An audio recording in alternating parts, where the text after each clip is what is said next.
తాకట్లో ఉన్న మీ బంగారాన్ని విడిపించి ఆ రోజు ఆన్లైన్ రేటుకి కొంటాం. Sharma gold company. అందరికీ నమస్కారం. నా పేరు మాధురి. మీరు చూస్తున్నది సుమన్ టీవీ నెట్వర్క్. మే 16 నుంచి 31 వరకు ద్వాదశ రాసుల వారికి ఎలా ఉండబోతుందో తెలియజేయడానికి మనతో పాటు ఉన్నారు ప్రముఖ జ్యోతిష్య పండితులు బ్రహ్మశ్రీ నందిబట్ల శ్రీహరి శర్మ గురువు గారు. నమస్కారం గురువు గారు. వాగర్థావివ సంపృక్తౌ వాగర్థ ప్రతిపత్తయే జగతః పితరౌ వందే పార్వతీ పరమేశ్వరౌ. ఆదిత్యాయ చ సోమాయ మంగళాయ బుధాయ చ గురు శుక్ర శనిభ్యశ్చ రాహవే కేతవే నమః. శృంగేరి జగద్గురు పీఠాధిపతులకి, కంచి పీఠాధిపతులకి నమస్కారములు తెలియజేసుకుంటూ కార్యక్రమాన్ని ప్రారంభిద్దాం.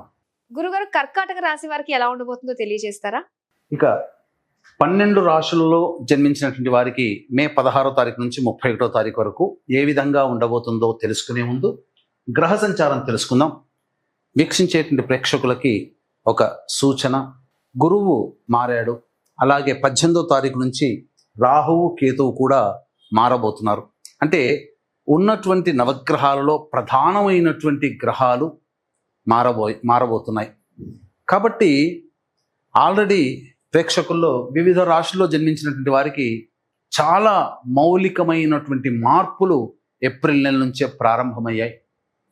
కాబట్టి భవిష్యత్తు ఎలా ఉండబోతుంది, ముఖ్యంగా ఈ మే నెలలో 16 నుంచి 31వ తారీఖు వరకు ఎలా ఉండబోతుంది అనేటువంటి విషయాన్ని తెలుసుకునే ముందు గ్రహ సంచారం తెలుసుకుందాం. మేషంలో బుధుడు, అలాగే వృషభంలో రవి, మిథునంలో గురువు, కర్కాటకంలో కుజుడు, అలాగే 18వ తారీఖు నుంచి కేతువు సింహంలో, రాహువు కుంభంలో. ఇక చూసుకున్నట్లయితే వెరసి ప్రధానంగా 3 గ్రహాల కలయిక మీనరాశిలో, శుక్రుడు శని రాహు యొక్క కలయిక. ఇది ప్రధానంగా గమనించదగినటువంటి విషయం. మే 16వ తారీఖు నుంచి 31వ తారీఖు వరకు కర్కాటక రాశిలో జన్మించినటువంటి వారికి ఏ విధంగా ఉండబోతుందో తెలుసుకునే ప్రయత్నం చేద్దాం. వీక్షించేటువంటి ప్రేక్షకులు గమనించాల్సినటువంటిది 16 నుంచి 31వ తారీఖు వరకు కాలసర్పదోషము అనేటువంటిది ఉన్నది. ఈ కాలసర్పదోషం వల్ల రాహుకేతుల మధ్యలో అన్ని గ్రహాలు బంధింపబడతాయి. కాబట్టి జాతకం ఎంత గొప్పగా ఉన్నప్పటికీ కూడా వర్తమాన కాలంలో సంచార గ్రహ ప్రభావము కాలసర్పదోషము చేత చాలా మటుకు సమస్యలు సామాన్యముగా ఫలితములు సామాన్యముగానే ఉంటాయి, అనుకున్నటువంటి విధంగా ఉండకపోవచ్చు. కాబట్టి ఏ మేర సంబంధించినటువంటి విషయాలు ఉంటాయనేటువంటి విషయాన్ని మనం క్షుణ్ణంగా పరిశీలింపజేసుకుందాం. ప్రధానంగా కర్కాటక రాశి వారికి రాశిలోనే కుజుని యొక్క సంచార ప్రభావం ప్రధానంగా మీ ఆలోచనలకి మరియు మీ ఆలోచించి చేసినటువంటి వాటికి ఇంప్లిమెంటేషను, మరియు మీ వృత్తి ఉద్యోగ వ్యాపారం, ముఖ్యంగా మీ యొక్క కీర్తి ప్రతిష్టలకు సంబంధించిన విషయాల్లో పైకి ఏదో గొప్పగా ఉన్నప్పటికీ కూడా రాశిలోనే నీచ స్థితి పొందినటువంటి కుజగ్రహ ప్రభావం చేత మీ వెనకాల గోతులు తవ్వేటువంటి వ్యక్తులు ఎక్కువగా ఉంటారు. మీ యొక్క పేరు ప్రతిష్టల్ని చూసి అసూయ పడేటువంటి వ్యక్తుల యొక్క ప్రభావం ఎక్కువగా ఉంటుంది. అన్నిటికంటే నెగటివ్ ఫోర్స్ ఎక్కువగా మీకు ఉండబోతుందని చెప్పవచ్చు. ఇక 12వ ఇంట గురువు చాలా మటుకు సేఫ్ సైడ్లో ఉంటారని చెప్పొచ్చు. ఏ ఖర్చు అయినప్పటికీ కూడా అది సద్వ్యయమే, భవిష్యత్తులో అది మళ్ళీ మీకు రిటర్న్ వస్తుంది. కాబట్టి ఖర్చుల విషయంలో ఆందోళన పడాల్సినటువంటి అవసరం లేదు. కాకపోతే అనుకున్నటువంటి పనులలో కాస్త ఆలస్యం అవుతుంది గురుగ్రహ ప్రభావం వల్ల, అంతే తప్ప అన్ని విధాలుగా శాంతంగానే ఉంటుంది. ఇక 2వ స్థానంలో కేతు యొక్క ప్రభావము వెరసి మీ యొక్క వాక్కుని అదుపులో ఉంచుకోవడం, రాశిలో కుజులు స్తంభించి ఉండడం, 2వ ఇంట కేతువు, సప్తమంలో రాహువు, ఈ అష్టమంలో రాహువు. ఈ గ్రహ ప్రభావం చేత కార్య అనుకూలత అంతగా ఉండదు. చేపట్టినటువంటి పనులలో ఆటంకాలు ఎక్కువగా ఉంటాయి. వృత్తి వ్యాపారాల్లో నష్టములు ఉంటాయి. ఉద్యోగస్తులు జాగ్రత్తలు పాటించండి, మీకు నష్టం జరిగే అవకాశం ఉంటుంది అని ఈ యొక్క గ్రహ ప్రభావాలు మనకు తెలియజేస్తున్నాయి. ఇక భాగ్యస్థానంలో శుక్రుడు శని రాహువు, 18వ తారీఖు వరకు రాహువు. శుక్రుడు శని యొక్క ప్రభావము 16 నుంచి 31 మధ్య కాలంలో కనుక చూసుకున్నట్లయితే ప్రధానంగా విదేశీ యానము, విదేశీ విద్యకు సంబంధించే ప్రయత్నాలన్నీ కూడా కొలిక్కి వస్తాయి. అలాగే మీ ఆస్తి వివాదాల సంబంధించిన విషయాల్లో మీది పైచేయి సాధించే అవకాశాలు ఎక్కువగా గోచరమవుతున్నాయని చెప్పవచ్చు.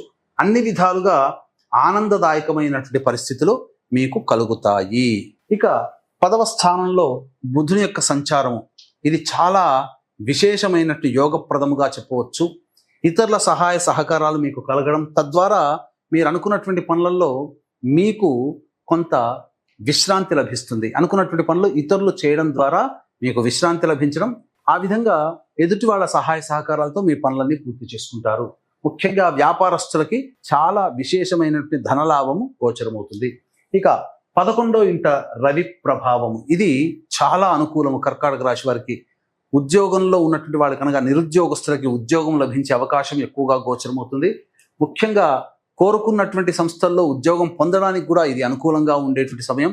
అన్ని విధాలుగా యోగదాయకంగా ఉంటుంది. ధనపరమైనటువంటి సమస్యల్ని పూర్తి చేసుకుంటారని చెప్పొచ్చు. ఏ తర్వాత చెప్పొచ్చేది ఏంటంటే, కర్కాటక రాశి వారికి గ్రహాల మార్పు వలన ఇబ్బందులు అనేటువంటి కలిగినప్పటికీ కూడా ఫలితములలో మాత్రం ఎటువంటి ఇబ్బందులు ఉండవు. అన్ని విధాలుగా ఆనందదాయకంగా ఉంటుంది. కాకపోతే కాలసర్పదోష ప్రభావమే కాస్త ఫలితాలని ఆలస్యం చేస్తుంది, కానీ ఫలితము తప్పకుండా ఉంటుందని చెప్పవచ్చు. ఈ రాశి స్త్రీలకు ఎలా ఉండబోతుంది అంటారు? ఇక ఈ రాశిలో జన్మించినటువంటి మహిళలకి ప్రధానంగా మొండి ధైర్యంతో పనులు మొదలు పెట్టే అవకాశం మీరు చూసుకోండి. మీరు నిరుత్సాహపడకండి. ఏం జరగబోతుంది, ఇది దీనివల్ల నాకేమైనా చెడ్డ పేరు వస్తుందా, ఈ పని చేయడం వల్ల మంచికే చేస్తున్నారుగా. జీవితంలో మీరు సొంత నిర్ణయం తీసుకొని కుటుంబాన్ని బాధ్యతగా మోసే పనే కదా.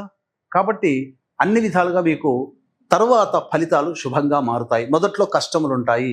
అయితే మీరు ఏ నిర్ణయం తీసుకున్నా మిమ్మల్ని వెనక్కి లాగే వాళ్లే ఉంటారు, మిమ్మల్ని అనుమానించే వాళ్లే ఉంటారు, మిమ్మల్ని ద్వేషించే వాళ్లే ఉంటారు, అసూయ పడే వాళ్లే ఉంటారు. వాటన్నిటిని లెక్క చేయక మొక్కవని ధైర్యంతో ముందడుగు వేయండి. ఫలితం వచ్చిన తర్వాత అందరూ మిమ్మల్ని ప్రశంసలకి గురి చేస్తారు. అయితే ఉద్యోగం చేస్తున్నటువంటి మహిళలు జాగ్రత్తలు పాటించండి. వృత్తి వ్యాపారాల్లో ఉన్నటువంటి వాళ్ళకి సామాన్యమైనటువంటి స్థితిగతులు కలుగుతుంది.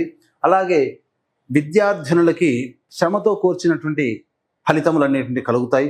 వివాహం కాని అమ్మాయిలకి వివాహ సంబంధాలు నెరవేరిన అవకాశం ఉంటుంది. సంతాన ప్రాప్తి కూడా గోచరమవుతుంది. అన్ని విధాలుగా మిశ్రమమైన ఫలితాలు ఈ యొక్క కర్కాటక రాశిలో జన్మించినటువంటి మహిళలు పొందుతారని చెప్పవచ్చు. ఇక రోజువారీ దినచర్యలో భాగంగా చూసుకున్నట్లయితే 16, 17, 18, 19, 20 ఈ తేదీలలో సహాయ సహకారాలు అధికంగా ఉండడం, వస్తు అలంకార ప్రాప్తి, అలాగే వాహన కొనుగోలు కానీ ఆభరణాల కొనుగోలు, వస్తువుల కొనుగోలు జరగడం, ఖర్చులకి మించిన ఆదాయం లభించడం, అన్ని విధాలుగా సమస్యలు తీరడం, ధనపరమైనటువంటి సమస్యలు తీరడం, రాని బాకీలు వసూలు అవ్వడం, విందులు వినోదాల్లో కుటుంబ సభ్యులు మిత్రులతో ఆనందంగా పంచుకోవడం అనేటువంటివి జరగడం, అలాగే ఇతరత్ర వ్యక్తిగతమైనటువంటి ఆనందకరమైన జీవితాన్ని ఈ 16, 17, 18, 19, 20 తేదీలో మీకు పొందుతారని చెప్పవచ్చు. 21, 22వ తారీఖు మాత్రం జాగ్రత్తలు పాటించాల్సినటువంటి పరిస్థితి. మనస్సు ఆందోళనగా ఉంటుంది. ఏ పని చేయాలన్నప్పటికీ కూడా ఒక జిగ్జాగ్ లాగా ఉంటుంది. పిచ్చి కలలు అనేటువంటివి రావడము, తద్వారా భయభ్రాంతులకు గురి జరగడం అనేటువంటిది గోచరం అవుతుంది. కాబట్టి జాగ్రత్తలు పాటించండి. ధనపరమైన విషయంలో నిర్ణయాలు ఆచితూచి తీసుకోండి అని చెప్పవచ్చు. ఇక 23, 24వ తారీఖులో కనుక చూసుకున్నట్లయితే సంతానం మూలకంగా ఖర్చులు, సంతానపరంగా సమస్యలు, సంతానంతో విభేదాలు పెరుగుతాయి. అలాగే ఆస్తి సంబంధమైనటువంటి విషయాలు చర్చకు వస్తాయని చెప్పవచ్చు. ముఖ్యంగా విదేశీయానము, విదేశీ విద్యకు సంబంధించి ప్రయత్నాలన్నీ కూడా కొలిక్కి వస్తాయి. ఇక వీక్షించేటువంటి ప్రేక్షకులకి గమనిక, మే 16 నుంచి 31వ తారీఖు వరకు నవగ్రహాల్లో రాహుకేతుల మధ్య మిగతా సప్తగ్రహాలు బంధింపబడి కాలసర్ప దోషాన్ని కలగజేస్తున్నాయి. కాబట్టి ఎంతమంది ఎంత గొప్పగా ప్రయత్నం చేసినా ఆశించిన మేర ఫలితాలు అంత తొందరగా పొందలేకపోతారు. కావున దీన్ని దృష్టిలో పెట్టుకుని సంపూర్ణముగా నవగ్రహ శాంతి, అన్ని రాశులలో జన్మించినటువంటి వారికి నవగ్రహ శాంతి మరియు సర్వదోష నివారణ పూజలు, హోమాలు అనేటువంటివి మీ యొక్క గోత్రనామాలతో జరిపించి శక్తిపాతము చేయబడినటువంటి శంకరుంగలి మాలని మీకు అందించడం జరుగుతుంది. దీన్ని ధరించడం ద్వారా నెగటివ్ ఎనర్జీ పోతుంది, పాజిటివ్ ఎనర్జీ వస్తుంది. నరదృష్టి, నరఘోష, ముఖ్యంగా వాహనాన్ని నడిపేటప్పుడు ప్రమాదాల నుంచి బయటపడవేస్తుందని చెప్పవచ్చు. ఇక ఈ విష్ణు ప్రీతికరమైనటువంటి వైశాఖ మాసంలో సరస్వతీ నది పుష్కరాల సందర్భంగా తండ్రి వైపు, తల్లి వైపు మరణించినటువంటి వారి ఆత్మతృప్తి కోసం బ్రాహ్మణుని కర్తగా పెట్టి సోమవతి అమావాస్య రోజున ఈ పిండ ప్రధాన కార్యక్రమం, తర్పణాది కార్యక్రమాలు అనేటివి చేయించడం జరుగుతుంది. అవకాశం ఉన్న వాళ్ళు ఇట్టి కార్యక్రమంలో కూడా మీ గోత్రనామాదులు నమోదు చేసుకోవచ్చు. ఇక గమనించుకున్నట్లయితే 25, 26వ తారీఖుల్లో అన్ని విధాలుగా 25, 26, 27, 28వ తారీఖుల్లో అన్ని విధాలుగా వృత్తి, ఉద్యోగ, వ్యాపార రంగంలో ఉన్నటువంటి వాళ్ళకి మంచి విధంగా ప్రోత్సాహకరంగా ఆదాయం పెరుగుతుంది. నూతన వ్యాపారం చేపట్టాలనే ఆలోచన మీ జీవితంలో మార్పు తీసుకుని వస్తుంది. దానికి అనుగుణంగా అడుగులు వేస్తారు. ఉద్యోగ మార్పుకి కూడా అనుకూలమైనటువంటి సమయంగా చెప్పవచ్చు. ఇక 29, 30 ఈ తేదీల్లో కనుక చూసుకున్నట్లయితే ఖర్చులు అధికంగా ఉంటాయి. వృత్తిపరంగా కాకుండా ఆధ్యాత్మిక పరమైనటువంటి ఖర్చులు, ఆధ్యాత్మిక యాత్రలు చేయాల్సినటువంటి పరిస్థితి గోచరమవుతుంది. ముఖ్యంగా దేవాలయ సందర్శనం మీకు జరుగుతుంది. పెద్దల ఆశీర్వచనం కూడా మీకు కలుగుతుందని చెప్పవచ్చు. ఇక 31వ తారీఖు రోజున చూసుకుంటే ప్రధానంగా ఆత్మవిశ్వాసంతో ముందడుగు వేయాల్సినటువంటి పరిస్థితి. ముఖ్యంగా పెండింగ్ లో ఉన్నటువంటి పనులను పూర్తి చేసుకుంటారు. అనుకూలమైనటువంటి జీవన విధానం ఉంటుందని చెప్పవచ్చు. ఇక గమనించుకున్నట్లయితే తర్వాత అన్ని విధాలుగా ఈ సంబంధించినటువంటి రాశులలో జన్మించినటువంటి వారికి కాలసర్పదోష ప్రభావం సామాన్యమైనటువంటి ఫలితాలని పొందుతారు. వీరు ఎలాంటి పరిహారాలు చేసుకుంటే అంత మంచి జరుగుతుంది అంటారు? ఈ యొక్క కర్కాటక రాశిలో జన్మించినటువంటి వారికి సమస్యల పరిష్కారం కోసం ప్రతిరోజు సుబ్రహ్మణ్య భుజంగ స్తోత్ర పారాయణము, అలాగే కాలభైరవాష్టక పారాయణం రోజుకి 3 సార్లు పఠించండి.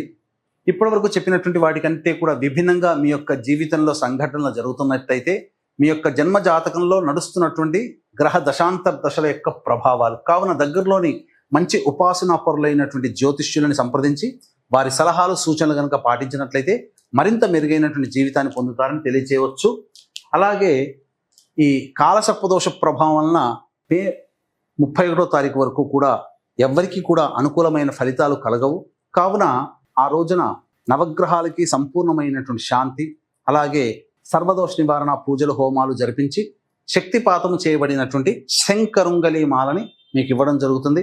మరియు సరస్వతీ నది పుష్కరాల సందర్భంగా తండ్రి వైపు తల్లి వైపు మరణించిన వారి ఆత్మతృప్తి కోసం బ్రాహ్మణుని కర్తగా పెట్టి పిండ ప్రదానం, తర్పణాది కార్యక్రమాలు జరిపించి కూడా మీకు వీడియో అందించడం జరుగుతుందని చెప్పవచ్చు. కర్కాటక రాశి వారి ఫలితాలు తెలియజేసినందుకు ధన్యవాదాలండి. సర్వం శ్రీ ఉమామహేశ్వర పరబ్రహ్మార్పణమస్తు.